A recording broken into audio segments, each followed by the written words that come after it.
have studied man with all of the glories of being made in the image and likeness of God, which image and likeness remains with us. We understand that. But as James says, of fallen man, therewith bless we God, using our tongue, and therewith curse we man, who is made in the after the similitude of God. The image and likeness of God continues into each one of us, but it is really, really messed up. It is a big thing to recognize there's a huge difference between the human being before the fall and the human being after the fall. It is seen in the intimacy that God had with man before the fall. What did God do with man before the fall? He came down every morning and walked with him. Talk about having morning devotions with God. How would that be? We're asleep in the garden and there's a knock on the tree, and we say, I love this. One of Alyssa prays this way in class, in Acts class. Good morning, God. I love that. Isn't that neat? In the morning, and I think we could incorporate it. Well, say you're in the Garden of Eden, you've just had a good night's sleep, and God comes down to walk with you. Good morning, God. That's what we'd say. Good morning, God. He'll say, let's take a walk. How you like this tree I made for you? I mean, would that be wonderful? In the millennium, it'll be that way when the Lord dwells with his people once again, but that's the way it was in the Garden of Eden. No sin. Everything perfect. And sin came. Now, the morning after sin came, God comes down to walk with Adam and Eve. What happened? Where are they now? They're hiding. That's the oldest game in the world. Do you know what the oldest game in the world is? Hide and seek. That's a joke. This is the truth. And they didn't even make it to the big inning last night. Did you know that? Not canceled, but shut down a World Series game because God rained on them. Who's in charge? Yeah. Are they playing tonight? Is that what they decided? Are you sure of that? Pretty sure. Okay. So, hide and seek. God comes down as usual to walk with man. Now, that's an important doctrinal principle. Get hold of this. I'm not just telling this because I think you forgot the Garden of Eden. It is a terrible difference. God comes down to walk with man, and they are hiding. And there's a verse in Romans that describes that. There is none that seeketh God. How many? No, not one. There is none that is good. No, not one. They have all gone out of the way. There are no exceptions to that. You know, church planners are half crazy people. Church planners talk about seeker-friendly churches. There's no such animal as a seeker. God's the seeker. We're the ones running away. That anybody wants to go to a church is a result of special revelation coming to that person some way or another, probably through you or someone like you that said something about it, to which they are now responding special revelation. That's God seeking them, not them seeking God. There's none that go after God, seek God. No, not one. That's a big zero. We think we're still pretty good. And it's a proof of total depravity that people don't believe in it. If you go up to the mall, if you can get to it with the parking lot dug up like it is, it's amazing. I tried to go do something the other day. I couldn't even get near the store. Anyway, but that's the way it is. You go up to the mall and you set up a booth, and you have one question. Is man good or bad? Mankind. What do you think they'll say? Good. We are good people. Who are the bad people? The other people, evidently. Certainly not us. They're good. Man is basically good. Do you realize how that argues? Can you state some facts out of history that demonstrate man is not good? The what? Civil War. Yeah. We're fighting one another. What else? The Holocaust, that's a killer. Rwanda, yeah, and we don't even notice it. We're wiping out a whole tribal communities. And since that doesn't touch many of us, the West doesn't get involved in that. That's called the unequal distribution of help from the superpowers. You know, it's an interesting thing. And it's not just new. Can you talk about some really old wars? I mean, ancient wars? Yeah, that's hardly ancient. I remember those guys. Oh, do you know my grandfather would have known people from the beginning of our country? We're a young country, a couple hundred years old. If you reach back 90 years and he touches the oldest person of his day, they could reach back another 100 years, and back in my day, that would have put them right in the Revolutionary period. That's just the way it is. We're young. I'm talking about old wars, really big old wars. Alexander the Great, good night. And Genghis Khan, and you go to any continent, and what do? We fight. We all fight. He who carries the biggest stick wins. That's the way it is. And yet we will say, we're good. In my era, more people have died in warfare than in all the history of mankind. When you put together I was just after the First World War, Second World War, Korea, Vietnam, the slaughters of Stalin, who killed more people than Hitler. You just don't get the news about that. Stalin, Hitler, the wars in the Far East and Cambodia, the killing fields, and China under the communists. Mayo, more people killed in my lifetime than in the total history of mankind. And yet, people think humankind is basically good. And it's not just in the big slaughter everybody war. It's the war that you see in the way we treat one another. If we recognize anything, we recognize that this political era we are going through right now has been raw in the attacks. It's absolutely the horrid pornography that accounts for over 85% of computer use in our country. Imagine that. It's the biggest industry in the computer world.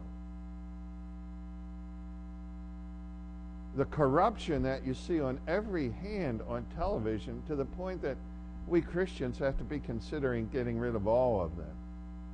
There is so little that is of any worth. Have you noticed that? And we say we're good. People are basically good. It is a proof of the fact that we, in every dimension of our life, have been touched by sin, that we say we're good. And God says it real clear for us.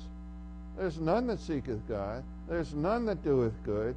No, not one. Let's all say, no, not one.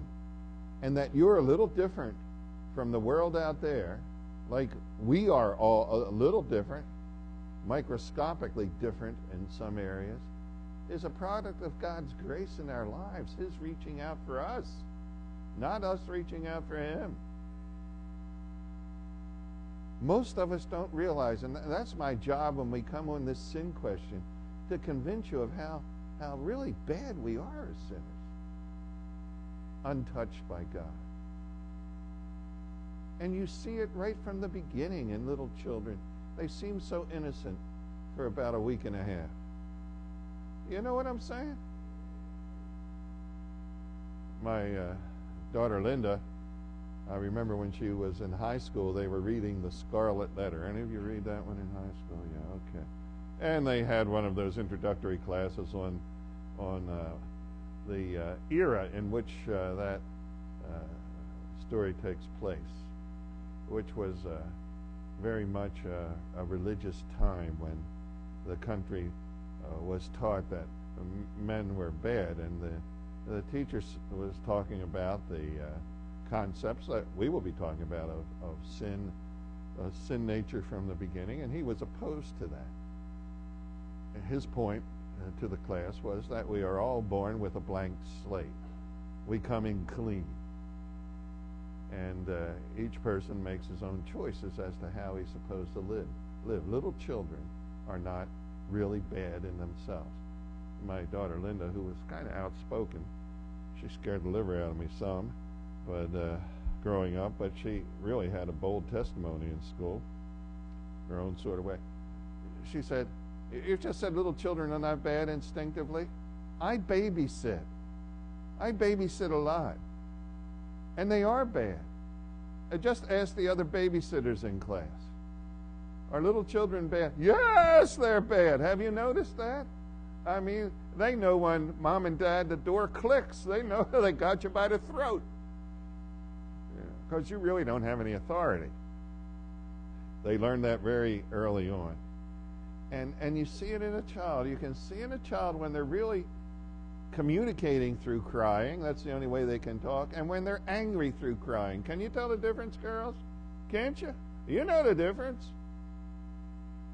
And any parent worth his salt will start communicating early to that child who can't understand that that's nasty. That's wrong. I hear you cry. I'll be with you in a moment. But don't cry like that. That's sin. Isn't it? Surely is. Now, what is sin? Rowry's one-word definition of sin, and that's a good one-word definition, mentioned this already, is selfishness. Me first. The creature first.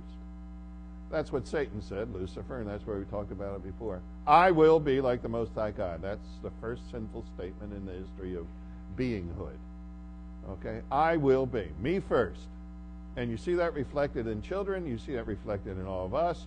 You see it reflected in adults. You see it reflected in the cafeteria line, in the parking lots. Everything we do, we are characterized by this easiest sin of all, me first. It is so hard. Don't you really have to train yourself to look on the things of others instead of your own things? Don't you realize what a struggle that is? Isn't it? Think of the other person first. That is really tough. Mr. Woodhouse asked me to meet with the senior class tomorrow in senior seminar, and the subject is, I think it is, getting ready for marriage or something like that. You know, I should be talking on adjustments to singlehood, not getting accustomed to marriage for the love of Pete. But there it is. A key to successful marriage, right up front, is think of the other person first. It's that simple. If you got that one down, you got most of it down. That's just the way life is. Don't be selfish. You first. All together, you first. That's it. It's a key to living. It's the opposite of the simplest definition of sin, which is me first. Let's get to you first. And if we can make that transition in our life, in marriage, in the dormitory, in normal life, in friendships, you'll be on the stick for God. You first. Just get our eyes off of ourselves. One time we you know how students perform sometimes, and we had one of the girls who were going to sing that song, It's All About You. Do you know that one? Yeah. You know what she said by mistake? As she started, it's all about me. Oh, that's the wrong lyrics. That's instinctive. It's all about me. I've been talking about myself too much. Let's talk about you. Do you like me? You know, that's the way we come at it. It's all about me. I'm the center of the universe. And that's a result of how sin has touched us. You will be wise. You'll be smart. You'll be just like God. you'll be able to discern good and evil. That's all about me. And that's the way it is. And it has ruined the human race. When we think of, we'll go down this line eventually. When we think of our free choices, our free will, as we like to call it, it's one thing to talk about that before sin. It's a whole different animal to talk about that after sin. Most of the discussion we'll get into when we get into salvation and who does what in salvation, most of the discussion will be this kind of a thing. We're really not too bad. We have wisdom and knowledge and instincts to make right choices left to ourselves. Hence, I start this contact with God. When God has said to us, once you've sinned, nobody seeks God. No, not one. Nobody. No exceptions. We're all going out of the way. We've all turned to our own way. There's none that doeth good. No, not one. God, he says it so clearly. And we will always have people in this class and others saying, but I'm not that bad. Yes, we are that bad. And if we don't realize we're that bad, it's a proof of how bad we are. We don't even know ourselves. Paul will say this very clearly. In me, that is in my flesh, dwells what? No good thing. Romans chapter 7. No good thing. All our righteousnesses, the things we do with the facade of righteousness, is as filthy rags before God. When man fell, he really fell. And there is a huge difference, the image and likeness of God before the fall and after the fall. It is all messed up. Dominion of the earth, bringing the earth in dominion as God commanded Adam and Eve to do before the fall, is a beautiful thing. After the fall, it's the Holocaust. That's exactly what Hitler was trying to do, to bring the earth under his dominion. But that's how ugly it is when fallen man tries to act like original man. Stalin and Hitler and Mao, they did what man was supposed to do in the first place. They were trying to. Submission, everything submitted to man. The Lord Jesus Christ will do it one time, finally in the millennium, righteously. That's what man was intended to be in the first place, king of the earth. But the fall produced all that we see. War from then to now. Killing from then to now. Individual, you and me, selfishness from then to now. Man is bad, not good. When evolution came on the scene, the statement was better and better, better and better every day in every way. That's the evolutionary process. You know what wiped that off the scene theologically? The Holocaust. It doesn't look better and better. And the theologians invented a whole new approach to theology. Gave birth to what was called neo-orthodoxy. A return to orthodoxy that says man is bad, but maintains some of the good side.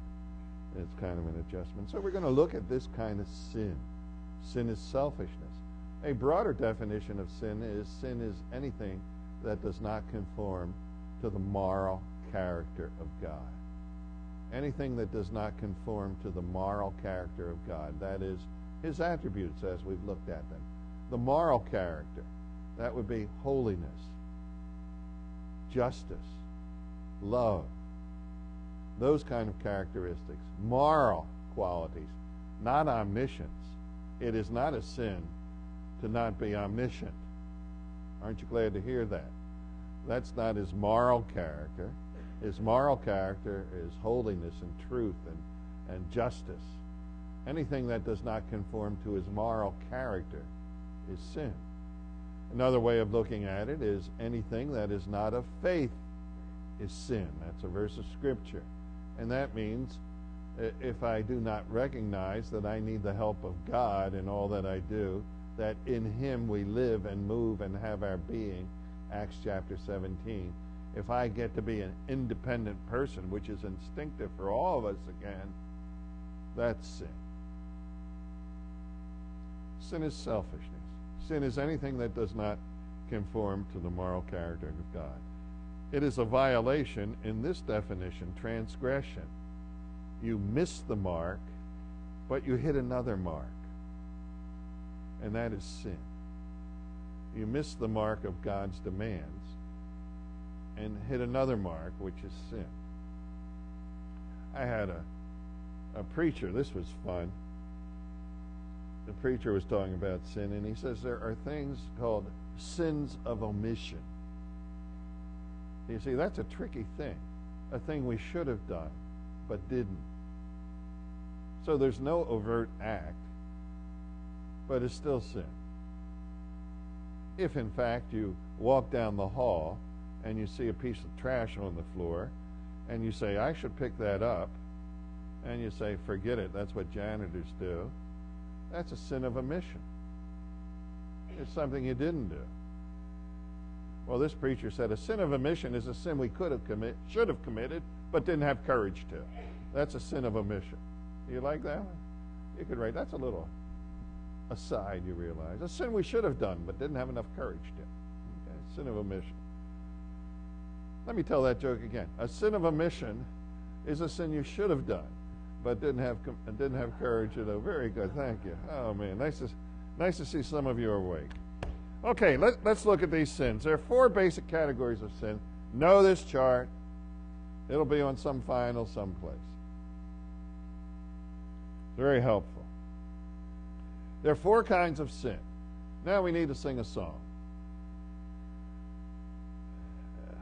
I sing this one every time this year. It comes just about the right time.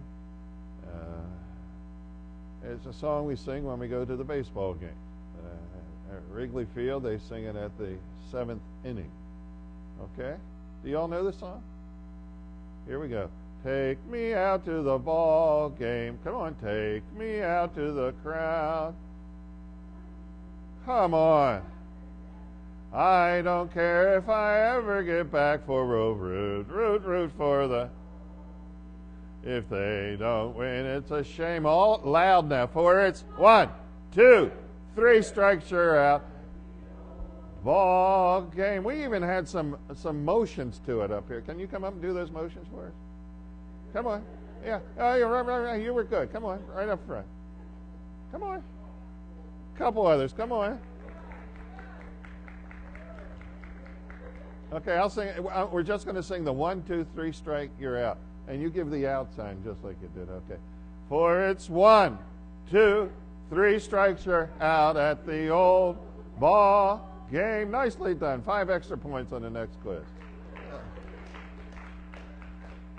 Now, there are 3 strikes we all have as human beings. 3. Can you count them? Personal sin, inherited sin, and imputed sin. And you're out. Personal sin, inherited sin, imputed sin. You say there's another column up there, Mr. Glock. I know.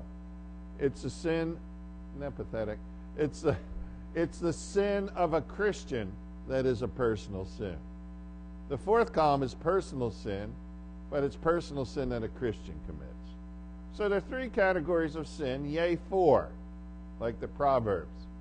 Personal sin, inherited sin nature, imputed sin, and the sin that you and I commit as a Christian. The reason it has to be a different category is there's a different solution to it. All of the solutions of the 4 kinds of sin relate to the death of Christ on the cross. All of them. 1, 2, 3, 4. But they're different dimensions of the application of Christ's work on the cross. The first sin is personal sin. A personal sin, by definition, is sin done by an individual. It's a sin that you and I do. Now, keep the Christian sin, that seems a contradiction. The sin of a Christian out of your mind.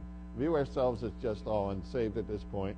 The personal sin that you and I do is an act that I choose to do. An individual sin. Let's go back in your life and What individual sin stands out as the furthest sin you can remember doing? Furthest back. Can you think of one? Let's have testimony time. Negative testimony time. Your first sin, what was it? I'm sorry? Stealing the cookie out of the cookie jar. How many of you did that? You know, there was a joke I love this joke. The mother was trying to teach her little child time. How to tell time off of a clock. Now, it wasn't a digital clock back then. This joke is dated. It wasn't a digital clock. It was the other kind. Yeah. Is that what it is, analog? How do you tell time with a log? I don't even understand those words. Digital, analog, sure. It was a normal kind of clock. And the little girl's in the kitchen, the mother's in the living room, and she wanted her to tell her what time it was.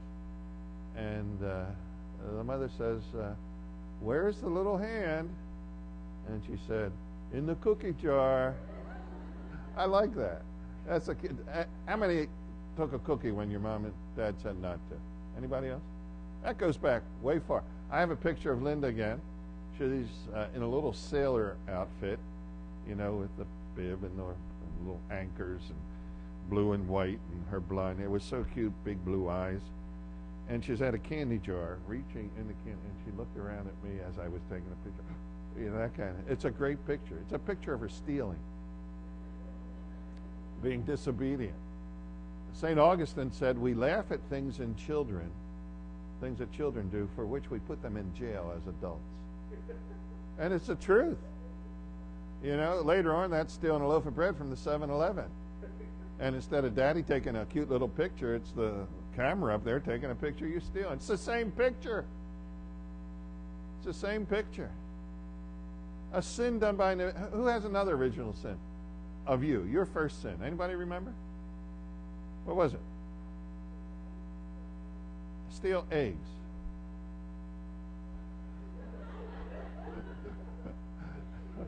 And what did you do with them? Did you sit on them and try to hatch them? That makes for a mess, doesn't it? Stealing eggs from the chicken, and you hid them all over the house? I remember my father saying to my sister, she was the oldest, she said, "One day the boys are going to be stronger than you, Betty. Be careful." As she tried to mess with the boys. You know how it is? And then in time, they kaboom! "Oh, Daddy, he hit me." Yeah, right. I told you about that. Other first sins. Just a few more. Yes. You'll next. Go ahead. Peanuts from the grocery store. A whole bag or just a couple? Oh, yeah. Oh, yeah. Oh, yeah, and eat them. People do that all day long at the grocery store. They sample the grapes, you know, and they do. It's instinctive.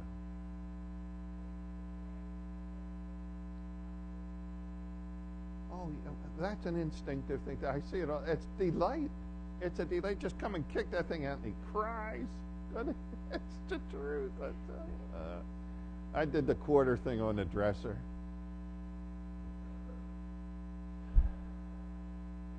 The biggest sin. Did I tell you the one in the second grade that has gone with me my whole life? Did I tell you? Yeah, I think I did. I was a bad boy, and the teacher, Mrs. Childs was her name. I remember, a battle axe. And I was bad in class, and she said, "David, stay after school today." Didn't I tell you this? Yeah, okay. That'll save me 5 minutes. Good. It still is with me. You know, people say you should go unscrew your sins and confess them to everyone and all. Been dead long ago. I mean, she was dead. She was dead in class. She was not nice. But oh, that's just. I remember doing that. That's all. I needed some money. On my father's dresser, I went in and took his money. Not much. Not much. $50 and change. Whoa. 5.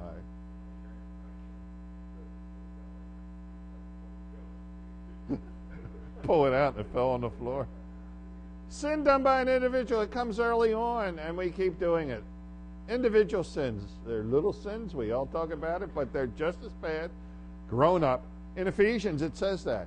And we all did these things. You know, we're having testimonies in the Acts class, and most of the kids get up and say, I was saved when I was 6 months old. You know, we're saved very early, most of us. And we give testimonies like that, and we don't think it's a big deal. We have sinned, and Paul will say in Ephesians 2, just like all the rest. It's not coming to me immediately, so I'll turn to it.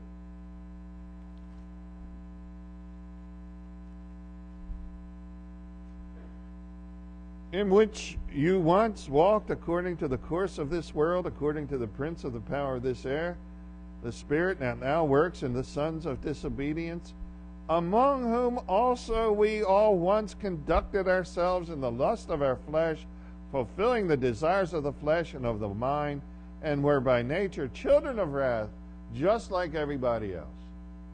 And Paul makes an all-inclusive statement there. We look at the world and say, look how sinful. That's where we were. We all conducted our life like that. No exceptions to it. Sins done by an individual. Now, what does an individual sin do? A sin against another person. This is against God, or it's against another human being. You lose fellowship. When Adam and Eve sinned, God came down to walk with them, and they were fleeing from God. That's what happens. You go insult your brother and sister in the Lord, and that's what happens as well. You lose fellowship. There's this great barrier that's established. You don't even want to see them in the hallway. They don't want to see you either normally. Loss of fellowship. That's what sin does. You come to a four-way stop sign, and whammo, you're sitting there, and the other person, and you get mad, and you say something, and you follow that car into the church parking lot. That'll happen from time to time. And what are you going to do now? You don't know what to say to the person that you just blew your horn at, or rolled down the window, or did things even worse. You know. Lose fellowship. That's what happens. On one occasion, I was watching the news in Chicago. I remember this very well. And, John was just a little guy, 5 or 6, and he wasn't asleep. This was the 10 o'clock news. So he came down and sat next to me, right next to me on the sofa. We're watching the news. And pretty soon he gives me an elbow. And he said, "Don't you know I'm mad at you?" I laughed. I found out what the problem was, and we got it taken care of. You see, he sensed he was angry for something. I gave him reason to be. He gave me more reason to be. And in some way or another, he got his feelings hurt, and he was mad at me. Now, what was neat is he recognized the loss of fellowship. That's why he came down and sat next to me and gave me an elbow. "Don't you know I'm mad at you?" Then he was really mad at me. But see, that's what happens. Something comes in between when we sin. We lose fellowship. Lose fellowship with God. There's a great barrier that's established. Now, how is that broken down? The solutions are very important in these categories of sin, to keep it straight. In relationship to the personal sin, all these things we've mentioned, the sin of Adam and Eve, is a two-step deal. And we need to get these technical words straight in our thinking. Two things are needed based on what Christ does on Calvary, and we'll come to the finished work of Christ in salvation. And we're not talking about that now, but to take care of personal sin, the sins that you and I do individually, all by ourselves, two steps are needed. Forgiveness, this is from God, forgiveness and justification. They're two different words. We sing a hymn. Living he loved me, dying he saved me, buried he carried my sins far away, rising he justified freely forever. The resurrection of Christ did not secure our justification. It demonstrated that it had been secured. Here's what happens when we recognize the truth of salvation. God forgives us and he justifies us. This is what forgiveness is. First, it means to send the sin away, to send away.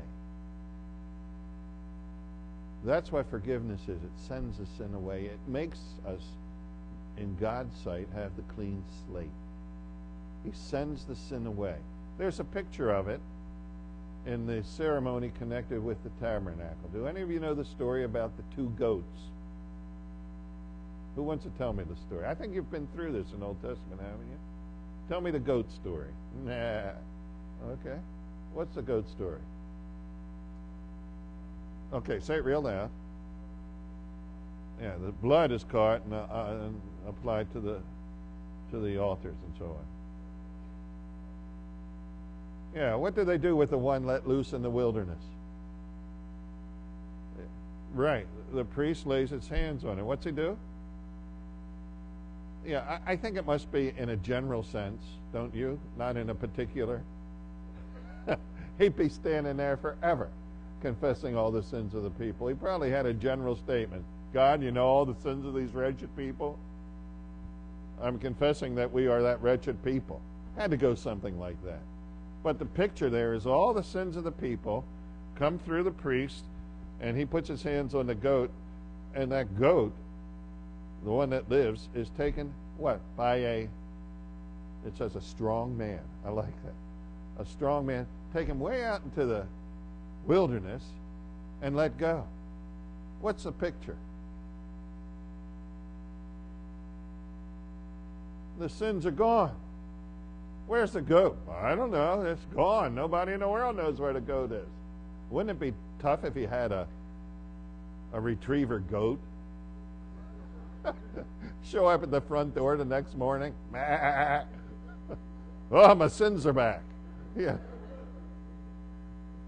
The goat is not a returning animal. It's a wandering animal. And they take the goat out, all the sins confessed, and nobody ever sees the goat.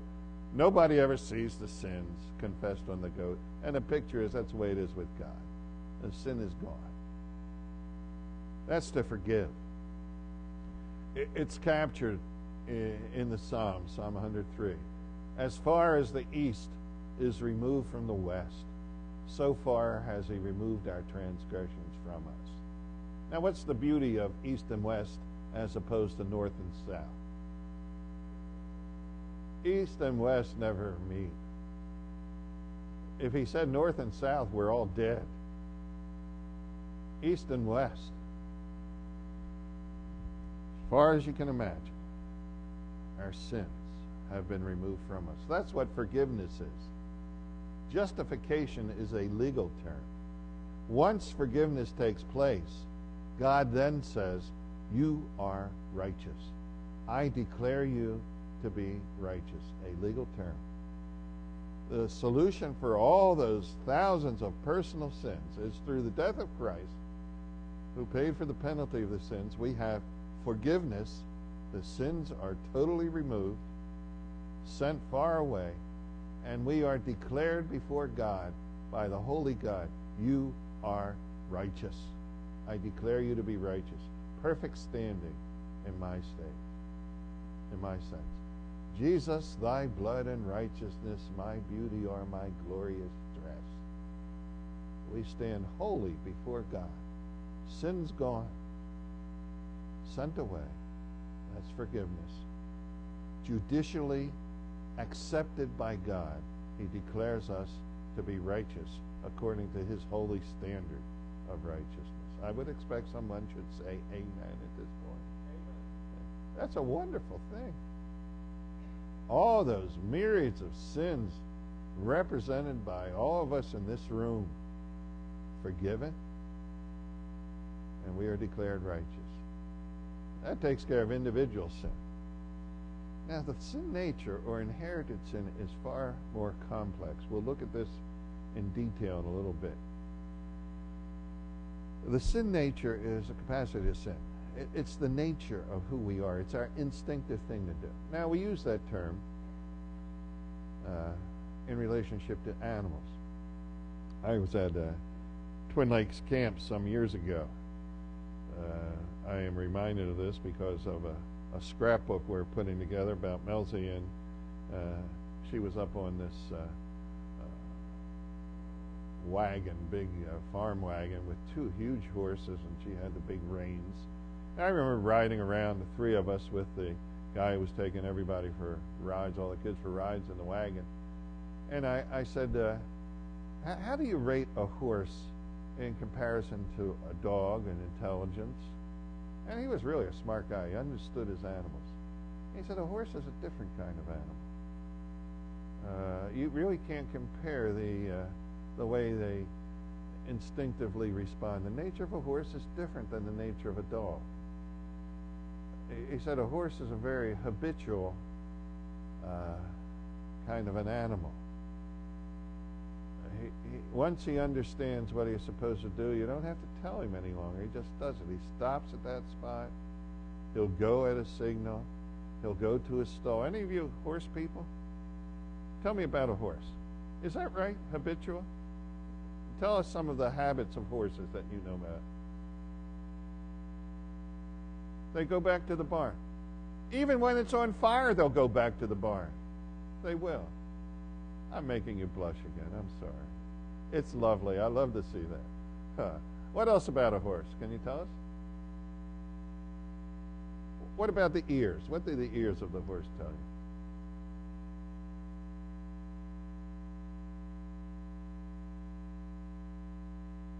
And you know that's the way because the horse always does it that way, right? And that's what this man was telling me. What happens if a horse gets mad at you? Have you ever had that experience? And what do? That's what they run away from you. What does a dog do when a dog gets mad at you? No, when you scold a dog, he doesn't bite you. What does a dog do? He cowers. That's the instinct of a dog. A horse, this guy said, if the horse gets mad, he'll kick his legs at you and run off, right? If a dog gets mad at you and you scold a dog, it gets down on all fours, his ears go back and crawls up to you. Any of you cat lovers? What's a cat do? What's a cat do? It doesn't care. Pardon? You like eggs, too. The nature of a cat is very aloof. They're very independent. I love to watch a cat move about. I've never gotten close to a cat. They won't let you. But I do like to see them move about. They are so graceful and quick. It's fun. Different nature of animals. You can tell. Every animal's different. What's the nature of man? The nature of man is he sins instinctively. He sins instinctively. It's because we were born that way. Psalm 51, David's great penitential psalm, he says this, in sin did my mother conceive me. I had a sin nature from the moment of conception. It is my instinct to sin, as much as it is a horse's instinct to twitch the ears to send signals, as much as a dog will cower and wag his tail, as much as a cat will be aloof. It is my instinct, my natural instinct as a being to sin. That's what we do left to ourselves. We sin. From this side of the fall on, that was not the instinct of Adam and Eve. That's what the fall did to us. It did things to everything. Fall and the curse brought thorns to roses. Made mosquitoes biting things instead of humming things. The fall touched all of creation. And it touched us. And we have a sin nature. And that's seen in all of us. We sin before we even know it. Because it is our nature to sin. We sin instinctively. I can give you some illustrations that they stick in my mind so clearly. I was on a parking lot one time. And I saw a guy across the way. I really don't remember his name, so I'll make that up. But I saw a guy across the way who I thought I knew. Have you ever done anything like this? I said, George! And the guy turns around, it wasn't George. And my hand's like this. George! You know what I did? I grabbed the antenna and put it down. Now, why did I do that? What was I saying when I did that? I'm saying I'm not even calling you. You're imagining that. I was out here. I had my hand up not to wave at you. I had it up here to put the antenna down. It was a lie. It was a lie. It's that simple. It was an instinctive lie. One time, in the house we lived in Lombard, there was it was a Cape Cod, a very small Cape Cod where we raised all our kids. It was a wonderful place to live. And as the roof came down, right over the steps, there was a little roof that came out the same direction as the roof, and then the steps out in front. Now, in the winter when it snowed a lot, the snow would come down on the roof, run over the little roof over the steps, and drip down on the steps. And when it would be warm and do that, and then freeze, I had ice this thick on the front steps. I eventually put a porch on a roof on that little part like that, so the water would come down and go off to the side. Wasn't that smart? Well, that's not the way it was for a number of years. So one morning I'm going out, just like I always do, and the neighbor's coming out. Ralph was his name. Not many people named Ralph anymore. What happened to Ralph? Don't you? Some of you people ought to name your kid Ralph. It's a strong name, Ralph. Well, Ralph was coming out across the street, and I'm coming out my steps. Had my nice little Bible briefcase there, and all ready to go to school, and I hit that top, and I went boom, boom, boom, boom, boom, all the way down. Ralph said, "Are you okay?" What'd I say? "Yeah, I'm fine, Ralph. I do this every morning." That's the way I always come down the steps in the winter. I implied I'm okay. I walked over to the car, got in the car, closed the door, and screamed. It hurt so much. Have you ever done anything like that? Yeah, I'm lying. I'm not okay. It hurts like crazy. I got my tailbone. I can barely move, but I'm okay, Ralph. I'm not stupid enough to fall down the steps on ice that I knew was there. You instinctively sin. I have done this one all the time when I used to play softball. I love sports when I can move. You've done this if you've played any sport. I was shortstop, third base, left field, right field, catcher, umpire. That's the way you go through sports life in softball, okay? But I love to play. Now, shortstop, ball goes by, wham, there it goes. And I go over, just missed the thing. Have you ever done this, guys, girls? With the glove, you look at it and do this. How many of you have done that? What are you saying? Something's wrong with this stupid glove. There's a hole in the glove. It doesn't flex enough. I should have put more neat's foot oil in it, rubbed it, and put a ball around it, and soaked it in water and let it dry so it would have the shape of a ball so it could catch a ball all by itself and not need me. Okay? I'm saying it's the glove's fault. A guy swings a bat at a ball and goes back and gets another bat. Same kind of bat, same number of ounces, same length. It's not the bat's fault. It's the swinger's fault, But that's what we do. Many of you ever done things like that? You just instinctively do the wrong thing, tell a lie from what you do, and it's the way we are. If we think about our days, that happens about every day, once in a while. It just happens. It's our sin nature. Somebody says something a little smart and we get angry. It's our nature. We get neglected. Somebody looks at us crooked. And we get hurt. I remember one occasion preaching, I happened to look at a lady when I said something about something, and she thought I was saying it about her. Didn't talk to me for months. And then brought it up finally. I said, "Are you kidding me? We're supposed to make eye contact. Just because I made it when I said you shall not lie doesn't mean I said you were a liar." That's what you thought. I thought, oh man, better not to make eye contact, I guess. It's our instinct to sin, to get even. When a guy cuts my legs from under me on the basketball court to see his thigh, I said to John stand back there. You remember one time when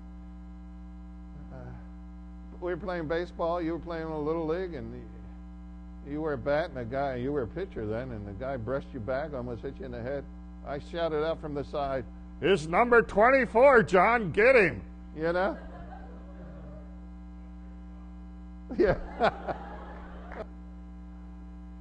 So the little guy's doing this, and he's going to suck his thumb, and Mom happens to go by, and he does this. Yeah. Has that happened? That happens. Those things happen. Little child. Hand in the cookie jar. And we do that because of our sin nature. It's instinctive. It's touched us totally.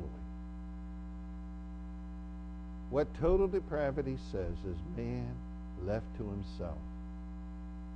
Man left to himself sins. It has touched every part of our being. If it would not be for parents, for civil laws, for the Judeo-Christian ethic, we would do what we think. But all these restraints are on us. Left to ourselves, we sin. A child left to himself will grow up sinning more and more because it is his nature to do that. If you do not put restraint on that child, Dan Smith has a great statement about raising children. The constant hand of restraint. That's what there always must be. You never let go of it raising children. Right, John? Never let go of it. You always have to be restraining. What you're restraining is the old nature. Selfishness. My way. The toy belongs to me. I want it now. Last night, tell us about Anna last night at the dinner table when Katie was getting her some food. Or was it the night before, whatever it was. You remember? And she kept saying, "Mommy," or whatever she called. "What are you doing? What are you doing?" She wanted something, and she wanted it right now. And Katie wasn't quite doing it fast. "What are you doing?" A perfect little child. Just a little bit of sin nature in it. And I said to John and Katie, you know, she's going to be fast when she grows up doing things, because that's what she is expecting of people already. "What's taking you so long, Mom?" is really what she was saying. It's the truth. Early on, we're that way. Constant hand of restraint, which is just wait, be patient. Over and over again, you have to be doing that. And that's the sin nature we're fighting. And so that they don't burn the house down by the time they're 4. Otherwise, they would. It's the way it is. Constant hand of restraint. It's touched us everywhere. People say, we're not that bad. Take off all the checks and balances in your life and you're that bad. Left to yourself, you're that bad. And you see that. You see that in little children. Left to themselves, they're a terror. We even have words to describe, perfectly good words. They're called hellions. What's a hellion? What is that? What's that word mean? That little kid acts like he came straight from hell. That's what it means. That's the truth. Now, what we're really saying is fallen nature kid. Sinful nature. Sinful nature. You see it every place. "In sin did my mother conceive me," David will say. He's not using that as an excuse. That's a psalm written after his sin with Bathsheba. And he is saying, why did I do that? That's the kind of person I am. That's why I did it. I got that nature from my mother and father. And that's why I did this. He's not using it as an excuse by now. He is confessing his great sin, but he's confessing total depravity too. This is the kind of person I am, left to myself. I need the mercy of God. So it's touched us all. What is the solution to this sin nature? One of the great glories of salvation is that we are, 2 Corinthians 5, a new creation in Christ Jesus. When we are born the first time, we receive the sinful nature from our parents. When we're born again, guess what happens? We get a new nature. I'm a new creation in Christ Jesus. Old things have passed away. Behold, all things have become new. At the moment of salvation, you get a new nature, a new creation in Christ. You're made afresh. Just like sinful nature at conception, that's the way it was at birth. At new birth, I get a new nature, new creation in Christ Jesus. Old things have passed away. Behold, all things have become new. I'm a new person in Christ. The parts of me are fixed. My will is alive to God now, finally. It wasn't before. I seek God. I didn't before. I thirst for God. I didn't before. Just like Jesus said, we can say too now, I delight to do your will, oh my God. I'm not in rebellion against you. You're saying, well, part of me is, yeah, because the old nature is still with us. But I don't ever have to yield to that again. I never have to sin again. That nature is there. He breaks the power of canceled sin, we sing. He sets the prisoner free. He sets us free with a new nature. That's what we receive at the time of belief, new birth, the new nature. Now, we'll just get started on this next one and we'll stop. Imputed sin is the toughest one to understand. We all understand personal acts of sin. We all understand our own nature, our propensity to sin, even though we're believers. Okay? We all have that clear. That we have. This next one is tough. This is imputed sin. Imputed sin has only one sin in mind, and it's no sin that you and I have ever done. This is a sin of Adam. The sin of Adam and Eve in the garden. One act of sin.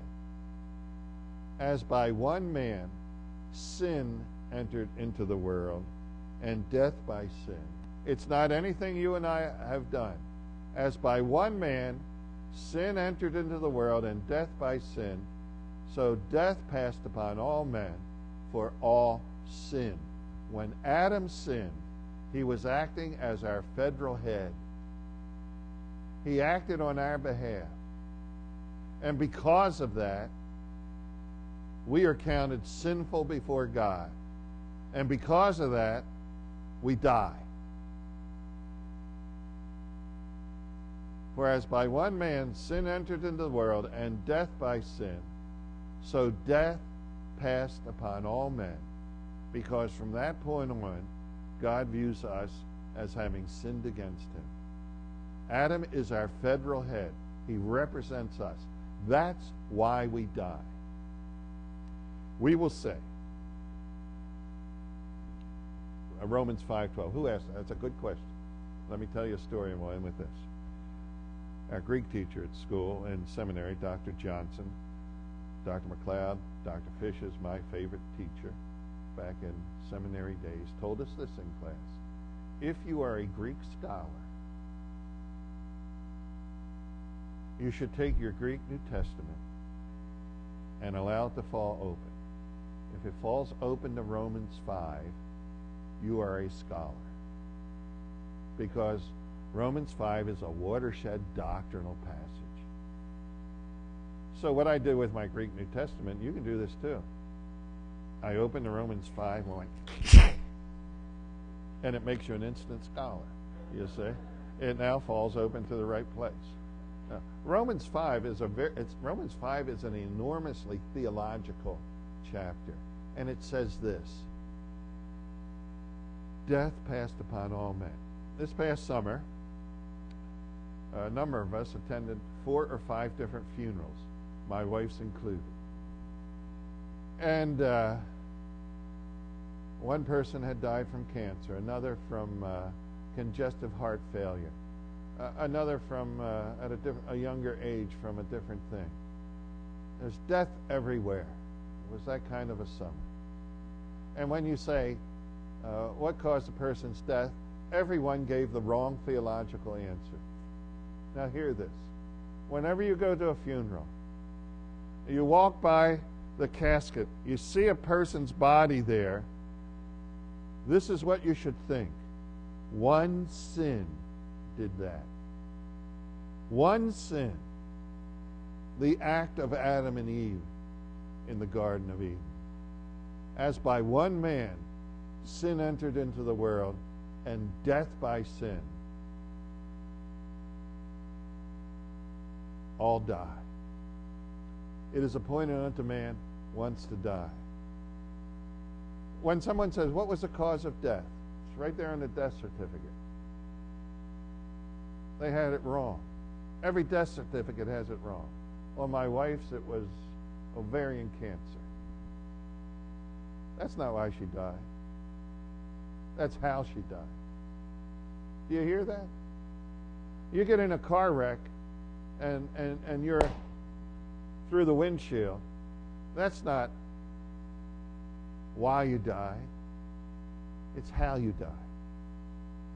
Why you died is one act of sin in the Garden of Eden. One act of sin. That's how strict God is. One act of sin. And Adam was acting on our behalf. And consequently, the Holocaust, consequently, all the wars, consequently, cancer. They're all the hows we die. The why we die is one act of sin. That's how seriously God views sin. And so death passed upon all men, because when Adam sinned, when he sinned, God said the whole race sinned when Adam sinned.